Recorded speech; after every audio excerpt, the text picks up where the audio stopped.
Chicago Bears podcast.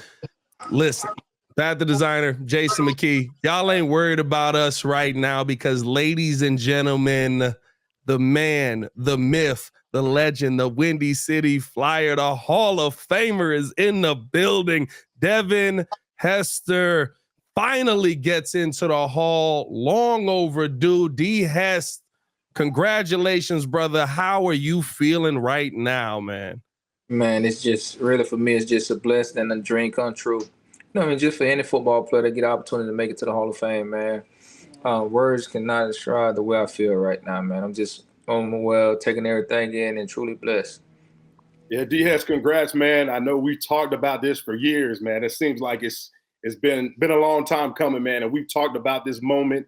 I've always told you it was going to be here, and it's here, man. So congrats, and let's go back down memory lane, not too far ago. How did this all happen? Like, tell us the day that you got the call. How did that all go down? So I got the call last week, and it wasn't really. So a lot of people get to knock at the door. I got a horn. So pretty much what happened was me and Edrin James, we got old schools. You know what I mean? So Edrin hit me up and was like, "Yo, D, man, let's go take the cars out for the, take them out on Thursday, just ride around a little bit, go grab some lunch or something like that." And I'm like, okay, bet. So I told him, text me Wednesday night, let me know if we gonna reach for sure. We gonna ride, cause I gotta go clean my car up. So he sent me the text Wednesday night, like, yeah, it's a bet, we gonna ride. And so I cleaned the car up and everything, waited for Thursday, dropped the kids off. Well, then dropped the kids off. Actually, my wife had the kids at the house and was just telling me that they had a dentist appointment at 11. So they didn't have to go to school till 11 o'clock. So they all at the house, and Edrin sent me a text, said he was like 20 minutes away from the house, bro. So from that moment on, I'm at the house chilling, waiting on them to pull up, and next thing I know, I hear a beeping car at the front yard. And as I'm going out to open up the door, it's a little a little window where I can see, like, kind of like the front door, but not too much of the forefront door. So as I'm walking out past the window, I just see a bunch of camera crew just running behind, running to the front door. And then when I came around the corner to see the front door, I see Edrin, and he got on his gold jacket, man. And that's when I knew, okay, it finally happened, man.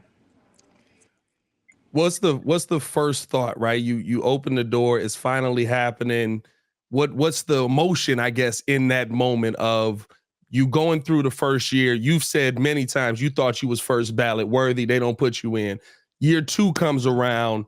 I done told J-Mac a million times, they put a referee in, I almost slapped somebody. But yeah, like, come on, dog. Like, we're not talking about game changing people. You putting a ref in. But now finally you get there. What's the emotion in that moment?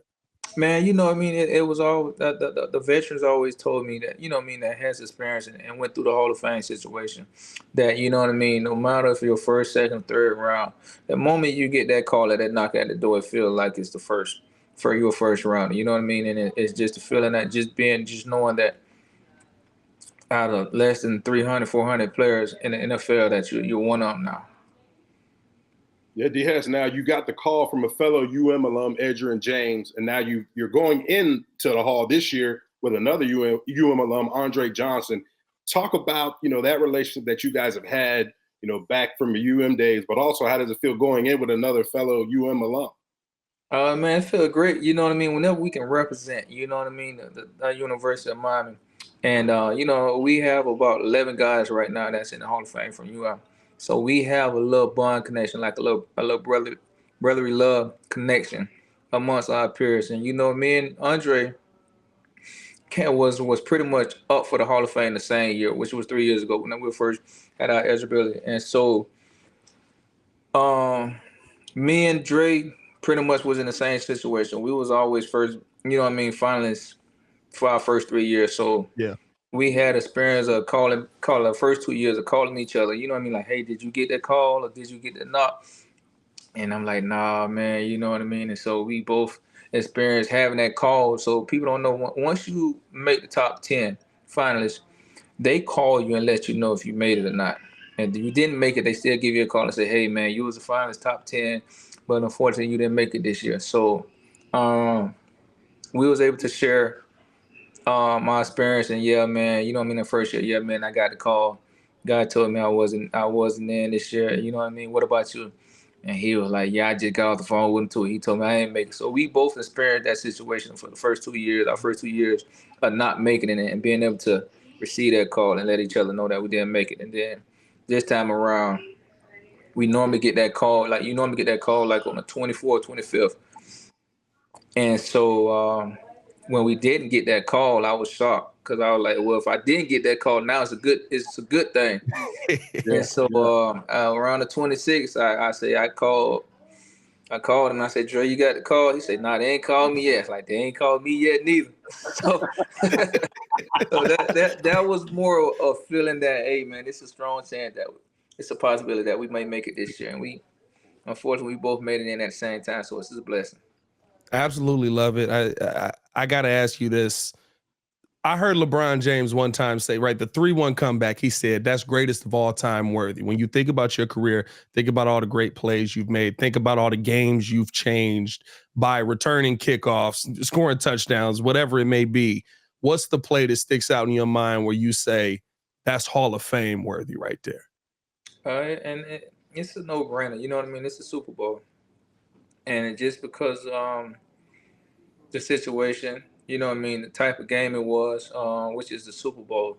Yeah. And not only that, but when you make a play or do something spectacular or even good when it's already talked about before it even happened, and then you go out and do it, you know what I mean? That makes that play special, and whoever does it makes it even more special. You know what I mean? So in my situation, you know what I mean, before the game, leading up to the game, it was already talked about. You know what I mean? Whether or not he was going to get a chance to get his hands on the ball. And if he does, what's the odds of him taking it back? You know what I mean? So it was already talked about. You know what I mean? Yeah. So when you have plays like that, that's already talked about, and you go out and make that play too, it's special. Quick follow-up on that, J-Mac, real quick, because same thing, though. When you hear that Tony Dungy all week was like, we ain't kick it to him, we ain't kick it to him, we ain't kick it to him. And then he said, we ain't scared of D. Hess, kick it to him. Does it make it even better? Like at the end of the day, you know what I mean? Most respect to him, but because when you go in a game like that and you showing your teammates as a head coach that you fear of a player, you know what I mean? Then what is the coach telling the rest of the player? Listen, man, this is a guy we scared of. We avoiding him. So now you letting your team down, and when the coach is in that situation, he didn't have no choice but to kick it to him. You know what I mean? If not, then he would really, really be losing. His players would be losing faith in him. You know what I mean? So yeah. He's just being what a head coach would do and say, hey, listen, we don't fear nobody. We're gonna go out and play football. And that's what he did. Yeah, D. So what goes on with the process now? What's on the agenda? You was at NFL Honors last night. They made the announcement. So what is the next steps in this Hall of Fame process? So today we had the luncheon where we it was more like a brunch type thing where they had a couple of the Hall of Famers on the stage. We was able to sit down and eat lunch and dinner. We got a chance to get announced. They showed a glimpse of all us again when we had the experience again, the knock at the door. They showed it on the big screen, and that was today. And then tomorrow we do the fitting for the rings. We do the fitting for the jacket as well as the mold. Just really the mold tomorrow is a short period of time, but people don't really. I just found this out. Like when they do the mold, it takes about 4 or 5 hours just sitting in the chair. Oh, And wow. so tomorrow is the short one where they only doing the eyes and I want to say the mouth and the nose. And then another time around where we have to come back and meet with the guy that's doing it. That's about another 3 or 4 hours sit down. Quick, hold on one second. Diaz, real quick, talking about the mold and the bust that they're going to make of you. Are you going in with the dreads? Because when I played, D. Hess had the dreads. You know, he had to hang out in his helmet. Pat, I was always jealous because I couldn't grow no hair like that. But Hess had the dreads dangling down. So I just want to know: is the bust going to have the dreads? Most definitely, bro. It ain't D. Hess without the dread. They gotta have them. Yeah. Man, faded D. Hess just listen. He was still amazing, but dreaded D. Hess was an absolute problem, dog. Animal. Yeah. That was my main back in the day. I felt like a lion back in the day, man. Hey, dog, you was racing cheetahs, bro. You was racing cheetahs. All that. Catching cheetahs, eating cheetahs, all that, man. Let me tell you about D-Hess, right? He is, for me, like, this is no surprise. Like, he's always been that type of player. Like, he's a Hall of Fame person. He's a Hall of Fame guy. But he's one of the most competitive people I've ever been around. And, like, I mean, I'm telling you, there were times with me and D-Hess, we'll be walking down the hallway and I bet you I can beat you in that door, or I bet you I can do this. Like, he's such a competitive person. Like, D-Hess, where does that competitive drive come from? I feel like that would, to be honest, that's what made me great. I always wanted to compete at anything in life, and by me competing, it made me better at everything. Like, I feel like it's nothing in this world that when it comes to any type of sports, any type of game of anything, I feel like I can do. You know, from table tennis to pool to bowling to golfing, you know what I mean, to playing basketball, tennis, anything. Like, I always had a competitive mindset, and it just made me better at everything. This is so funny because it's a core memory of mine that D-Hess probably ain't even thought about, but I'll never forget. Dreaded Hester, right? Dreaded Hester came up one day to Gold's Gym up in Gurnee with Adrian Peterson. Gotcha. Yeah. Y'all was hooping. Yeah. Like regular athlete, and we out there just fighting for our life. They was like, Pat, you got Hess. You a dang lion. Got Devin Hester. Somebody else better pick this, man. Man, they had me guard Devin Hester. They had me guard you, Devin, for like 4 or 5 plays. And I was like, bro, he just dunked it and took off on the other end and was already down there. Bro, I'm going home, bro. I'm done today. I love that you were able to get in, bro. What does it mean to you to be able to go in, though, with somebody who you also able to play with in Julius Peppers, a former teammate as well, and another former Bear also in Steve Mongo McMichaels? It's an honor, man. You know what I mean?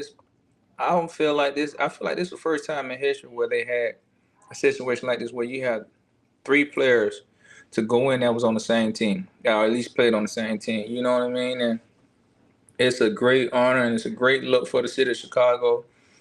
To have 3 players to go in the same year, you know what I mean? It's just a great look for the city, you know what I mean? And I'm glad of the picks that the Hall of Fame made this year. I feel like this is one of the strongest class that the Hall of Fame has had in the previous years, and you know, it's just a good look on everybody. Yeah, D-Hess, I know as athletes, we grew up having a lot of mentors and idolizing former players. I know you grew up and had a mentor, Deion Sanders, also known as Coach Prime right now. Talk about what he meant to you as an idol, but then also, you know, tell the kids out there who have dreams and aspirations of achieving, you know, playing in the NFL or achieving that Hall of Fame goal one day. What is the message that you would give young kids? It's surround yourself by greatness. You know what I mean? If you don't surround yourself by negative people, you know what I mean? Put yourself in a situation where you have a positive person. And if you do have a positive person in your life, don't mess it up. You know what I mean? Don't mess it up with attitudes or poor body language, or not want to listen to this person, because at the end of the day, these guys don't have to do it. They do it out of kindness, they do it out of love, and they do it out of love, and they do it out of seeing something special in you. So when you run across any type of person that's a great role model, they don't have to be a professional athlete, but if he's a great role model and he's setting an example the right way, it only makes you better when you listen to these type of people. Man, Devin, congratulations again, brother. I'm so excited for you being able to go into the Hall. I'm going to be down there in Canton. Hopefully we're able to link up down there and kick it with y'all, man. And it's going to be the one thing that I know about Canton, when Lack went in, when Brian Urlacher went in, my guy texted me. He was like, bro, I feel like I'm in Chicago, not because of the city, but all I see is Bears jerseys everywhere. Everybody's wearing a Bears jersey. So Chicago about to come down there and show out for you, bro. Congratulations again, man. Appreciate it, man. Appreciate you guys for having me on, man. No problem. Man, always welcome. Man. Yeah.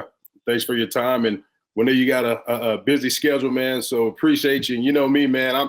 I've been one of your biggest fans since day one, man. I'm just excited to see you continue going through this process, and long overdue. And you know, more congrats to you, brother. God bless, man. We'll be seeing you. Appreciate you guys, man. You stay warm down there, Chi-Town, man. Hey man, it's cold out here, bro. It's actually nice. It was like 60 today, bro. I ain't gonna lie to you. It was a balmy day out here, bro. You know what I mean? Hey, as always, it's your boy Pat the Designer, Jason McKie, and Hall of Famer Devin Hester. Y'all stay safe out there, Chicago. Bear down. Peace. All right, babe. Appreciate y'all.